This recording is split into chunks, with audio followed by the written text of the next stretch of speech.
guys, if you're new to Deception Bytes, hit the like and subscribe button and be sure to hit the bell to be notified of future videos. If you wish to support the channel, the links are in the description below. Now, fasten your seatbelt. Here we go. Okay guys, I'm back and I see you are too, which is a good thing because otherwise I'd just be talking to myself. Anyway, Q has been busy. He has been dropping, so I think we need to get hopping. Now, I missed yesterday's post, and so I need to catch up on that. So that is my intention in this video. I'm not sure if I can do it in one video or if it's going to take two, but I am determined that tonight I will get us caught up right up until today because Q has been dropping today as well. So let's get started. I'm going to try not to be as chatty as I sometimes am because I do want to get through all of this tonight. Because things are just unfolding so quickly that it's going to be difficult to keep up with both the news and with the Q drops. So I've got to up my game a little bit and make sure that I'm covering it each day. Alrighty, let's go to the first drop for yesterday, March 26th. Now, again, I may do two videos. This may take two videos to cover. The 27th, which is today, will only take one video, I'm pretty sure, unless while I'm talking, Q keeps dropping, and we don't know that. But I will have you know, though, just so that you can rest assured, I do have minty fresh breath. I don't know why that's important. I guess I just don't want my screen to wilt or anything. So anyway, we're all good to go now. So let's look at the first one. And it's a little bit of an odd post, if you ask me. And Q gives us a link to a C-SPAN, and it's a video. And it is the Supreme Court arguing a case, Flowers versus Mississippi. Now, it doesn't really much matter what this case is about because this drop is not about that case per se. It's about Ruth Bader Ginsburg. And Q is asking us here, what is Ruth Bader Ginsburg's current state of health? Well, does anybody know? Not that I know of. I haven't been able to find any updates anywhere. So it's unknown. Are pictures being avoided for a reason? Well, again, I don't think that's a question. I think that's a statement because a lot of times when Q asks a question, it's really a statement. So I think he's telling us pictures are being avoided for a reason. Now, what could be the reason for that? Well, if she was dead, that would be a good reason not to take a picture of her. Now, if she was critically ill and in a coma, that would be a good reason not to take a picture of her. Any other reason? I can't think of, because you can't just say, well, she probably looks horrible because she's recovering and blah, blah, blah. Well, so what? You know, look at Nancy Pelosi. They have her on video stumbling around and calling the president by the wrong name. President Bush, calling President Trump President Bush, and they don't avoid that. So why would they avoid pictures of Ruth Bader Ginsburg? Because everybody's wanting to know. You would think that the media would make a priority out of that, right? I mean, she is the darling of the mainstream media and the left, right? Don't you think they'd want to know? And Q is saying pics in and out of home, in and out of cars are easy. Absolutely they are. I mean, look at the paparazzi can always seem to get pictures of stars coming in and out of places and in and out of cars and whatever. It should be fairly easy to get a picture like that if somebody was so inclined. So, I don't know. All clues, all, evidence points to the fact that she's not physically at the Supreme Court. And yet, there's this. So let's go out here. I'm so glad that Q put the 1956 there to tell us exactly what point in the video to look at, because I would have probably nodded off listening to this. But anyway, let's go and take a look. or take a listen, as the case may be.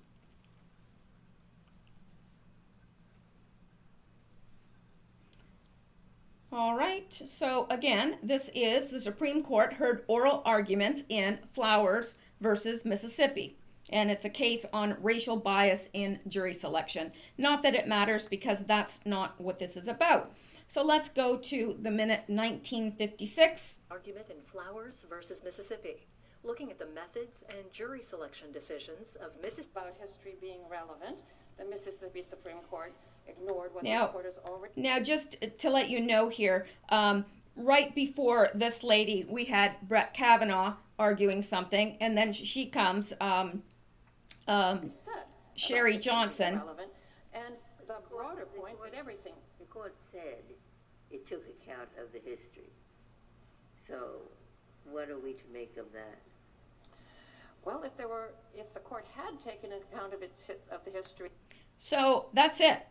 That's it for her in all of this hour.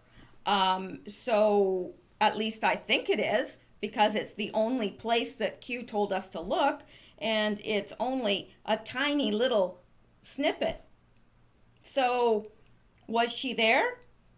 Was she at the Supreme Court or not? Is she okay or is she not? Is she alive or is she not? Being dead would be, like I mentioned earlier, a very good reason not to take a picture of her, but I don't know. I don't know. And I don't know exactly what Q is saying, because it seems to me that he's saying that she's not there. So what's going on here? Are they just, I don't know. I don't know.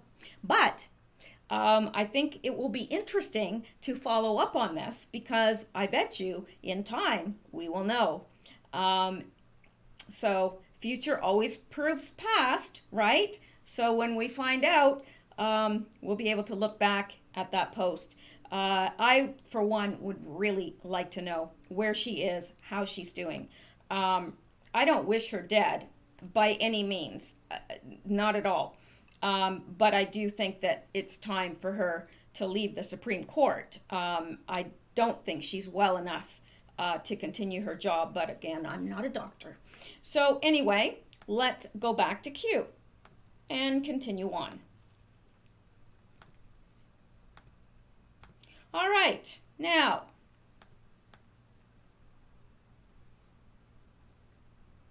here we are, going up to the next one, the next drop, and it is a link to Representative Doug Collins' Twitter page and his tweet, and I have clipped that out to save us a little bit of time. And it says, today, the transcript of George Papadopoulos, I won't say it again. Papadopoulos' interview before the Judiciary Committee will be made available to the American people. To read the full transcript, visit dougcollins.house.gov/Papadopoulos. All right.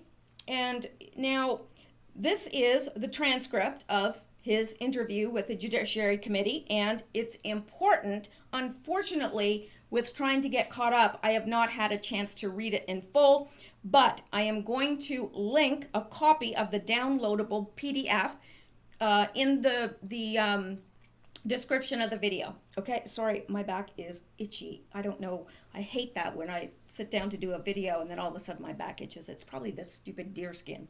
Anyway, so I'm going to link to that in the description. And I also clipped this out. I believe it's by, no, it's by Doc Rock 107. And it says the following. Representative Collins has just released the transcript of George Papadopoulos's, yes, George Papadopoulos, interview before the Judiciary Committee. Quite something. Details Mifsud working with FBI to set him up with Roman wine store manager touted fraudulently as Putin's niece. Both Olga Polanskaya, fake Putin's niece. This girl here, Olga, she was masquerading, or they were masquerading her as Putin's niece. And Joseph Mifsud have disappeared, but I'd written about this to some significant extent from Q's clues last June. Now it's just starting to come out much more publicly. Hashtag Spygate. So I think there may be lots of interesting things, lots of really maybe juicy details. I don't know, but I, for one, am going to read it. I just have not had a chance yet, but I'm going to put it there, the link for you, so that you can peruse it at your leisure or not. It's up to you. So let's go on from there. I mean, I may just read it just because the name Papadopoulos is in it, but you know how I am about that. There's something about that name. All right. Let's go on to the next. And we're going to get into some interesting things here. As always with Q, very rarely does Q ever post anything that makes us yawn.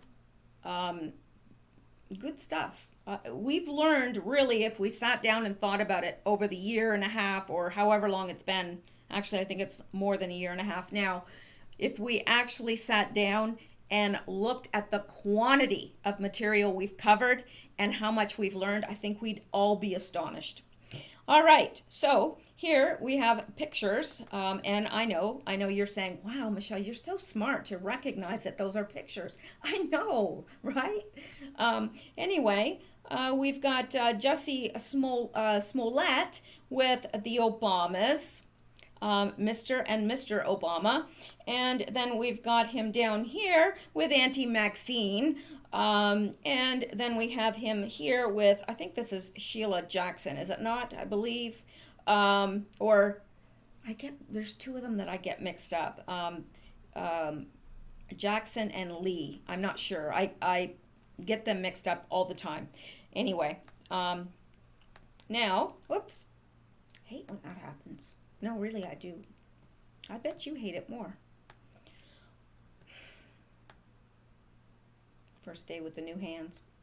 All right, so we've got that, and we've got a link to Fox News Politics, Cory Booker withholding judgment on Smollett case after calling it attempted modern-day lynching. We have looked at that before. We're not going to look at it again. I think we're all quite aware of Cory Booker's connection to Smollett and how this whole thing was a setup to pass the anti-lynching law, which is ridiculous because it's not going to save the people that have committed treason, because hanging someone for treason is not lynching.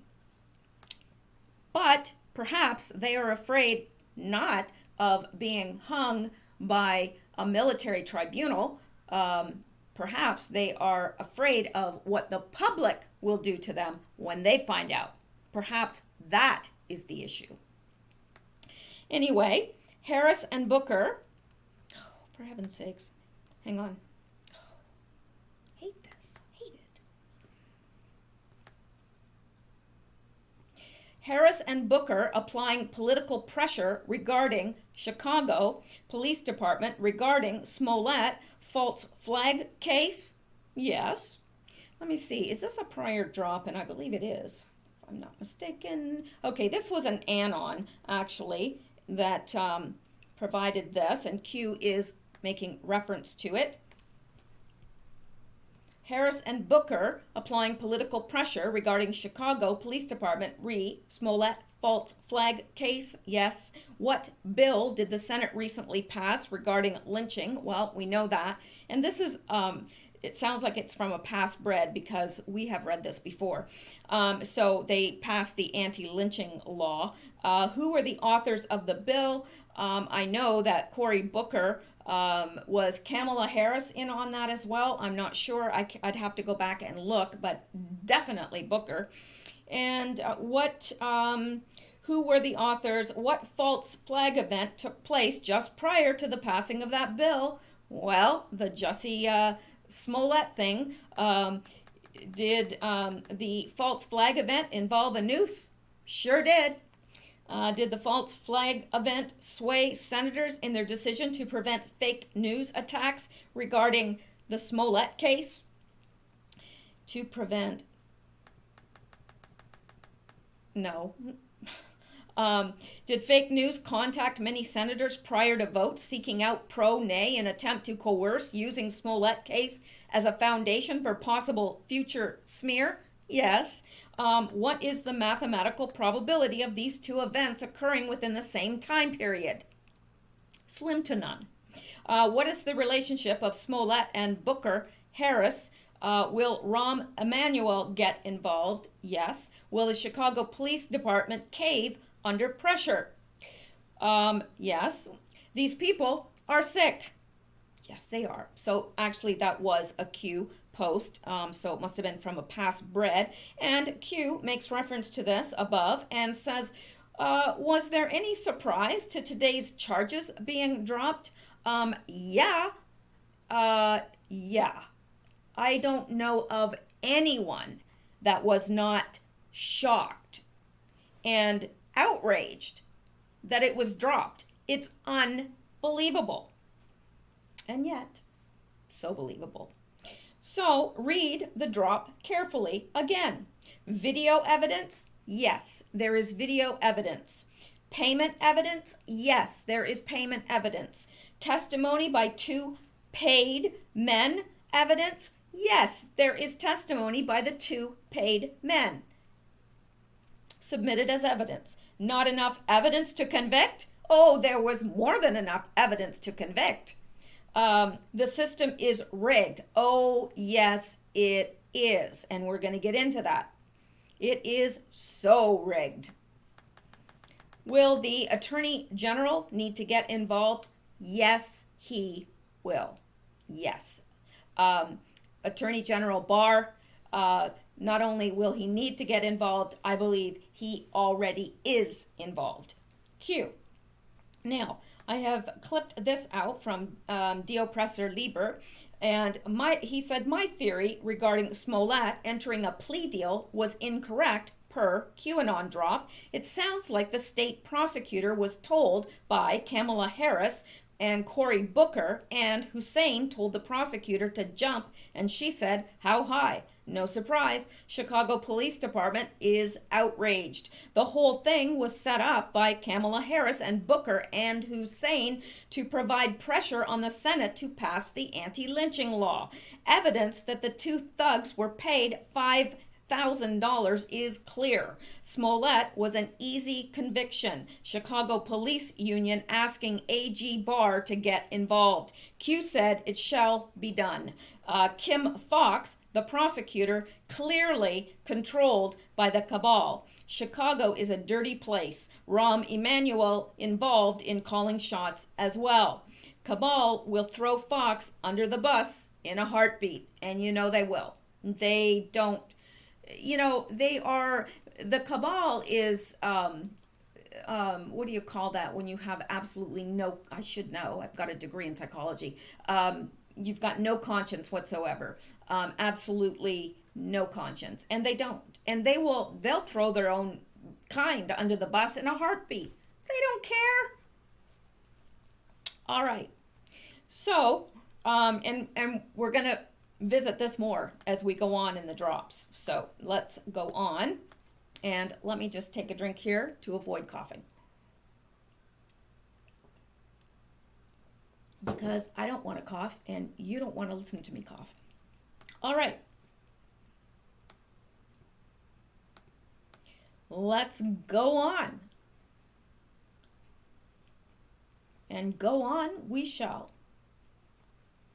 All right, and here we are with more interesting things about the Smollett case. All right, so Q is referencing an earlier post, actually the one that we just looked at. Were there any surprises to today's charges being dropped? Oh yeah. Read the drop carefully again. Video evidence, payment evidence, testimony by two paid men evidence, not enough evidence to convict. The system is rigged. Will the AG need to get involved? Q. Now, Beneath that, Q says, in kill brackets, no doubt, Kim Fox. She is the prosecutor. Who is pulling her strings? Then he says, hashtag goodbye, Fox. Q. So not only is she in kill brackets, but we know that somebody is pulling her strings. And he puts hashtag goodbye, Fox. Q. So I think we pretty much know for certain what's going to happen to her. Now, she is going to be held responsible, no doubt. Now, let's look at some of this. Now, these are not Q's links, these are mine, but there is dark money behind Kim Fox per let me see here, let's go out and take a look at this.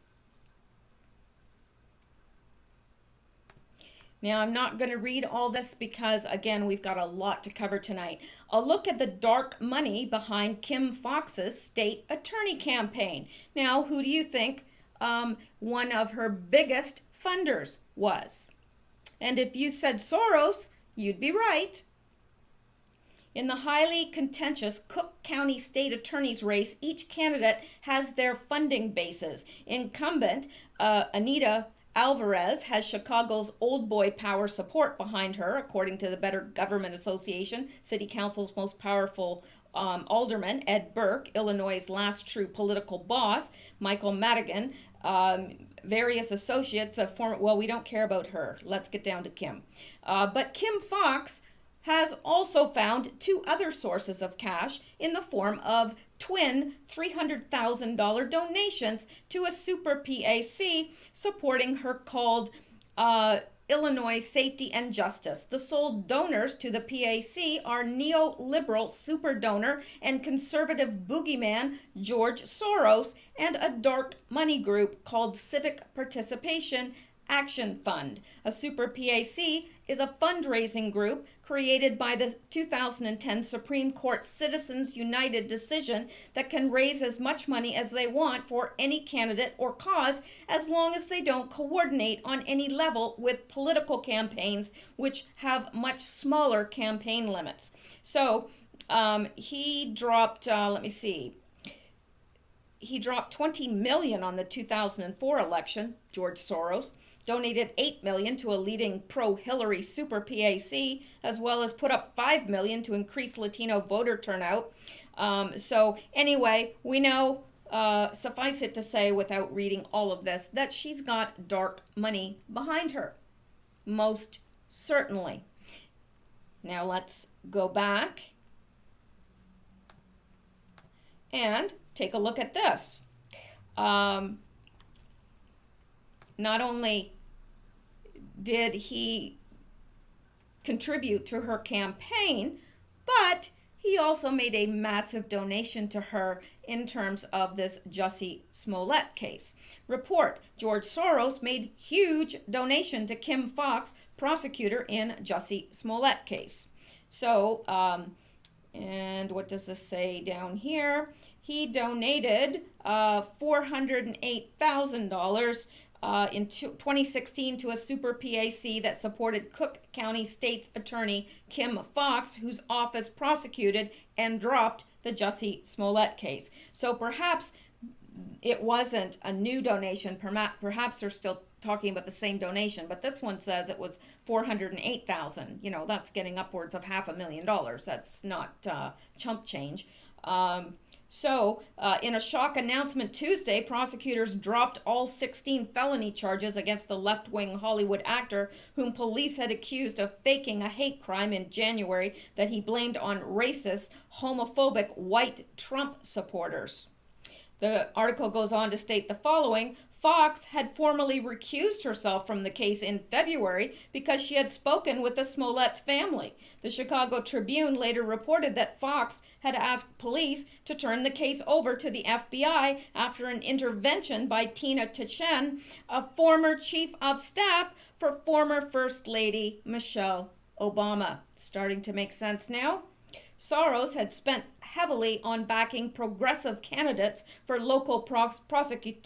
prosecutorial offices across the nation following the rise of the Black Lives Matter movement in 2014, which alleged that black defendants have been treated unfairly by the justice system. You think Jussie Smollett was treated unfairly? What if he was white and he had said that some black, and he made it up and said some black Trump supporters had, what would happen then? Yeah, we know what would happen. So let's go back. Now, Cook County State's Attorney Kim Foxx was approached by Michelle Obama's Chief of Staff, Tina Tchen, and asked to refer the Jussie Smollett case to the FBI. Foxx has ties to Kamala Harris, and Cory Booker, and has received large payments from Soros. So I think that answers some of that. Who is pulling her strings? I guess we found out, didn't we? We've got Kamala Harris. She's got ties to Cory Booker. She's got ties to Michelle Obama's Chief of Staff and probably the Obamas themselves. So isn't that interesting? Oh, and definitely Soros. Definitely Soros. So, yeah. All right. And we're not done yet. Here we go. Q is providing us with the following link to Twitter, Gateway Pundit status. And I've clipped that out so it'll save us a little bit of time. And it says Chicago Police Union wants federal investigation into Kim Foxx's handling of case after she exchanged texts with Smollett's relatives. When do you ever see that? Seriously. And interestingly enough, Q is responding to this directly. It says they want a federal investigation. Q says it shall be done. Q. So there will be a federal investigation. Absolutely there will. Q's just told us. Now, let me see here. We can go out and just take a quick look at this article, which they are alluding to here. But again, I'm not going to read it all. We've got a lot to get through tonight. And this is the Gateway Pundit. Chicago Police Union wants federal investigation into Kim Foxx's handling of case after she exchanged texts with Smollett's relatives. And it says, let me see here. Chicago police are furious over state attorney Kim Foxx's decision to drop all charges against Jussie Smollett. And it says, crooked Chicago prosecutors dropped the charges against hate hoaxer Jussie Smollett on Tuesday. And the police are furious. I had heard that 2 had resigned because of it. And all charges were dropped. Smollett reached a deferred prosecution deal, and the judge sealed the case. Sealed it. Well, isn't that nice of him? We certainly don't want to ruin Jussie's career, do we? And look what they did to Roseanne. It was her show, based on her humor.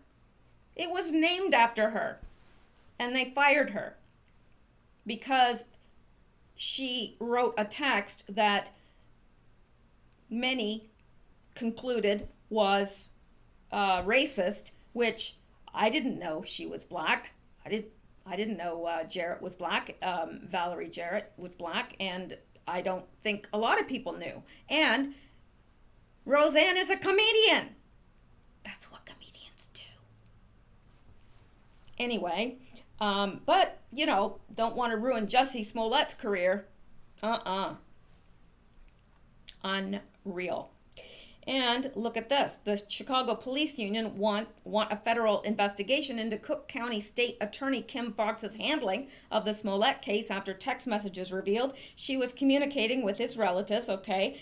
Tina Tchen a former aide to Barack and Michelle Obama sent Kim Foxx an email saying, "Hi, Kim. I sent an email to your work address, I think, as well. I wanted to give you a call on behalf of Jussie Smollett and family who I know.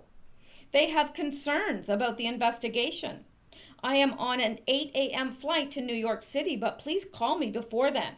I land about 10:15 Chicago time. My cell is," redacted, "many thanks." In one text exchange with a Smollett relative, Kim Foxx is reassuring them she spoke to the superintendent and asked for a favor. "I'll keep you posted," Foxx said in text. "OMG, this would be a huge victory," the Smollett relative said in response. "I make no guarantees, but I'm trying," Foxx replied. Well, what do you think of that there? Yeah. Lovely. Lovely. Would that happen if that was you or I? No. No, it wouldn't. No matter what color we were. All right. So, let's go on.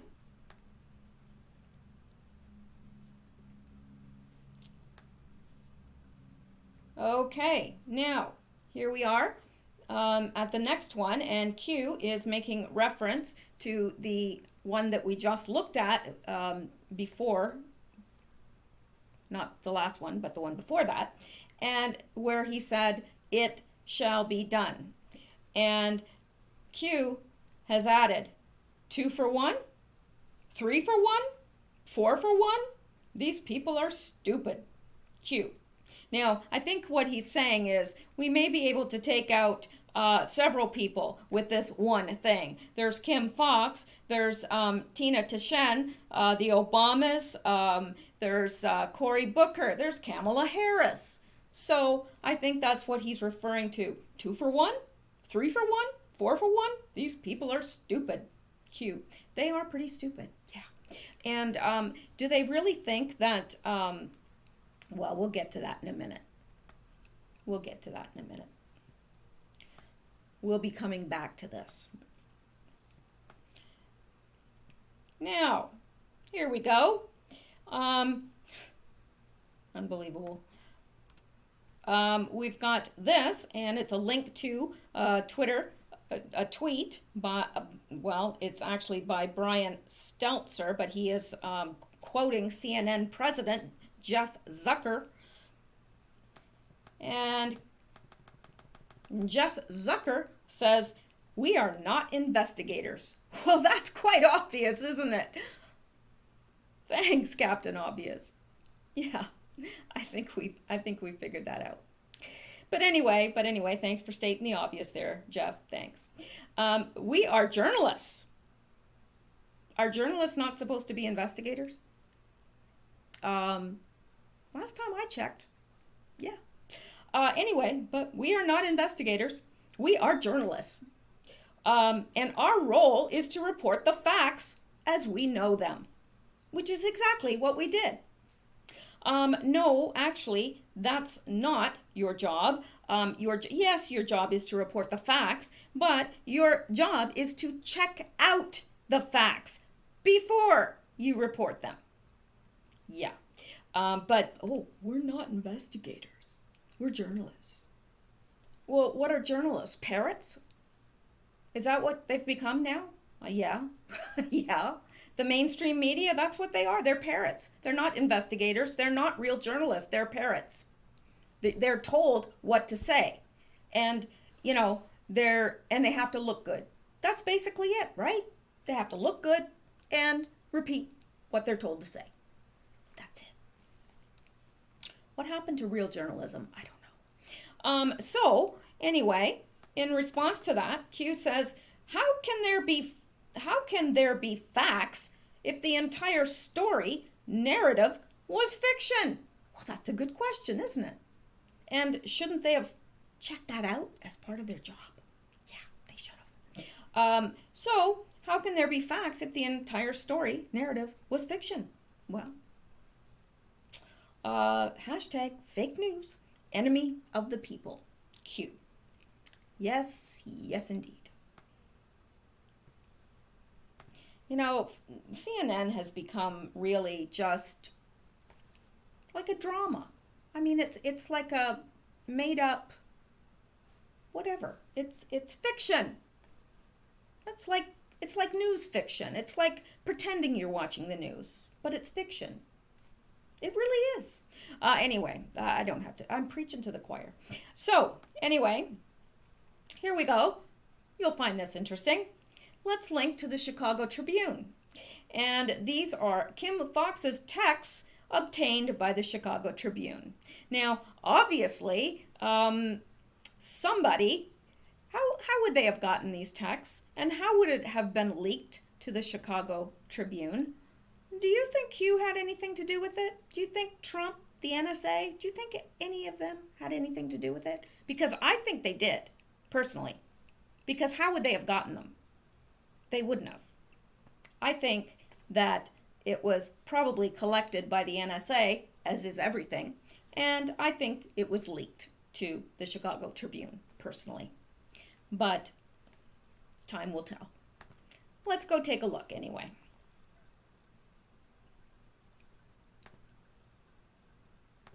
Now remember, this is attorney Kim Foxx and her text messages with regarding the Jussie Smollett case, or Smollett, I guess it is.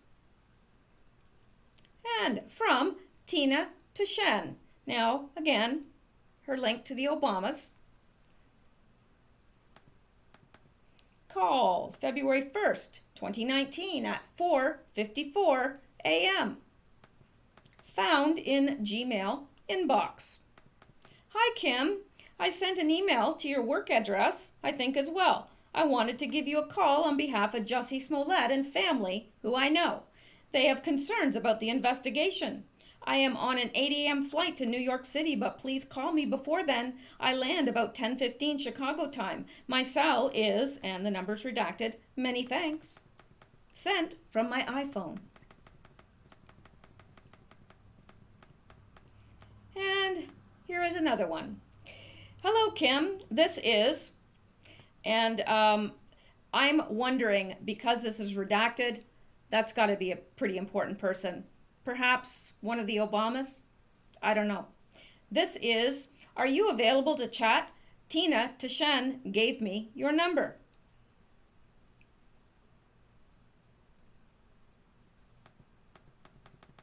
And Kim responds, hi, name redacted. Are you available in 5 minutes? I'm at a conference in DC and will step out. And she says, yes, I am. Then, spoke to the superintendent earlier. He made the ask, trying to figure out logistics. I'll keep you posted. I wonder what that means. He made the ask. He made the ask. It could be a typo, but maybe not.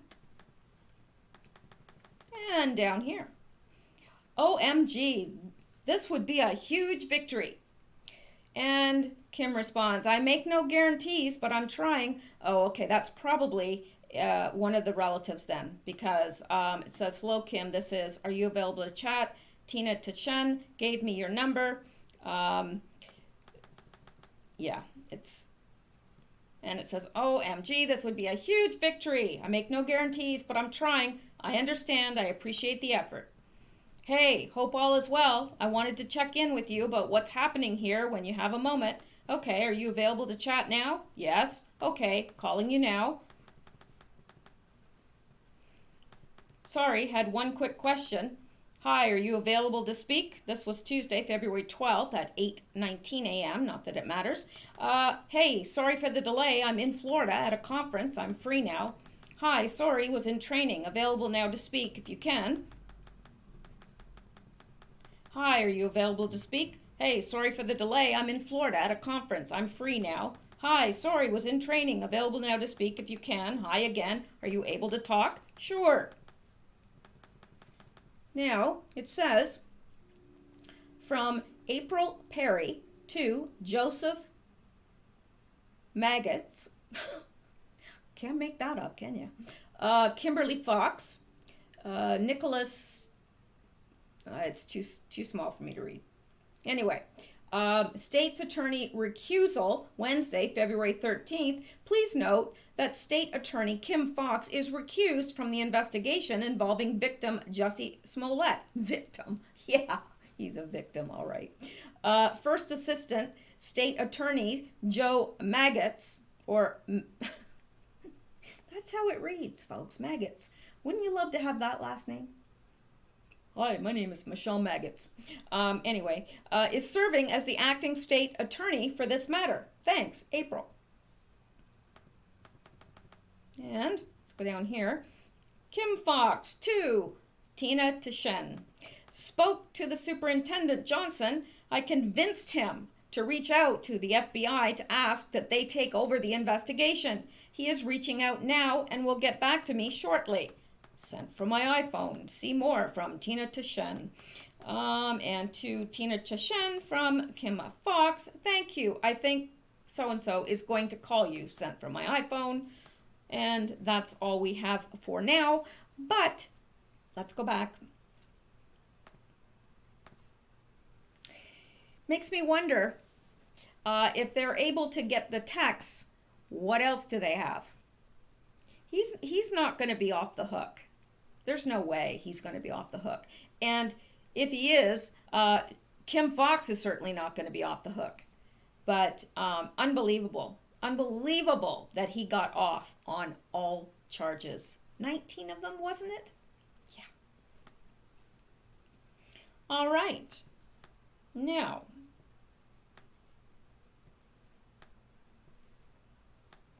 so this is Q here is referring to the drop that we just looked at, and he said worth remembering. Q. And then below, he says the following, which I think is very interesting. Q, referring to the above, says phone records leak. Where did you hear that before? Well, Q drop 2849. And the exact quote from that drop is, what happens if the phone records of Smollett leak? Question mark. Q. Well, let's look at drop 2849, shall we? And I just happen to have it here. I just happen to have it. All right, and this is from February 21st. Hate hoax by Smollett, false flag designed to pass anti-lynching law, gets wall-to-wall fake news coverage. Real hate, real violence, and fascism carried out by members of Antifa gets zero coverage. Reconcile. 1 equals 1. When will the FBI conclude their investigation into Antifa? What happens if the phone records of Smollett leak? Who did he talk to multiple times prior to turning himself in? Political forces at work? Enemy of the people. Q. How did Q know that Smollett's phone records were going to leak? How did he know that in February 21st? And we just found out when? Well, we're finding out now, unless you have read the drops and then you found out yesterday. But the soonest any of us knew was yesterday. So how did Q know? Right, it's all a LARP, right? Yeah, right. So that is why I have concluded that Q, the NSA, someone had something to do with that leak to the Chicago Tribune, right? And I bet you there's a lot more. I bet you there's a lot more that haven't been released, but they have them. That is what I surmise. So let's go on. Now, I'm not sure how long I've been going here, but I bet you it's around an hour. So I'm going to break right after this one, or actually, as soon as we get to a good stopping point, I'm going to stop, upload this, continue on finishing yesterday's post, then upload that and continue with today's post. So let's look at the next one because it is related, and it says it is a reference to the one that we just looked at, the hate hoax here, and Q basically is just letting this, oh, I see, okay. So this Anon actually clipped this out and put Q 2849, and which is the one that we just looked at, that Q drop, the previous Q drop from February, and Q is asking, proof missed, and it says text, phone leak, re Smollett, news unlocks Q. So yeah, basically I think that Q knew that it was going to leak because they had something to do with it leaking personally. And, you know, future proves past, always. It's like the news unlocks it. You see it in the news and then you go back and you think, oh my gosh, Q wrote about this like a month or 2 months or 6 months or a year ago. It's quite fascinating, actually. Very fascinating, actually, when you bring this up to people that say, oh, that's just a bunch of garbage, it's all conspiracy theory, and you bring this stuff up and, you know, they always, you know, dismiss it. But how can you dismiss something like this? I don't know. I feel like my nose is hairy, and it is. I've got, anyway. All right, let's go on, and let's see. This one is related as well, so we'll cover it before I break. And this one was provided by actually Q provided it, but it looks like probably an Anon put this together. And it says, post 2849, Jussie Smollett's hate hoax false flag was politically motivated, and that was by Qanon on 21st of February. And down here it says, what happens if the phone records of Smollett leak? Who did he talk to multiple times prior to turning himself in? Political forces at work?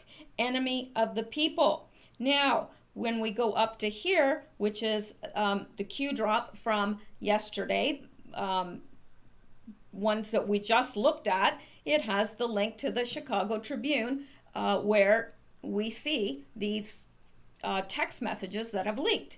And Q says, worth remembering, Q. Now, did he say worth remembering because he wanted us to remember this, that he had spoken on the 21st of February? Down here, it says, how did QAnon know? Do you still think Q is a LARP? I don't think any of us do.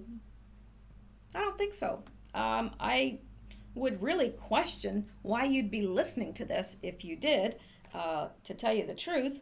But no, I don't think that that is the case at all. Now, this is a perfect place to break because we've got a change in the subject matter. So I'm going to break here, and I'm going to get this uploaded and continue on while you're listening to that or whatever.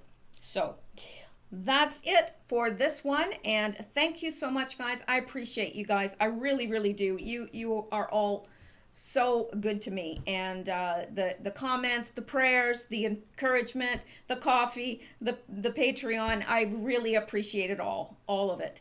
And I will be back shortly. I hope you will be too.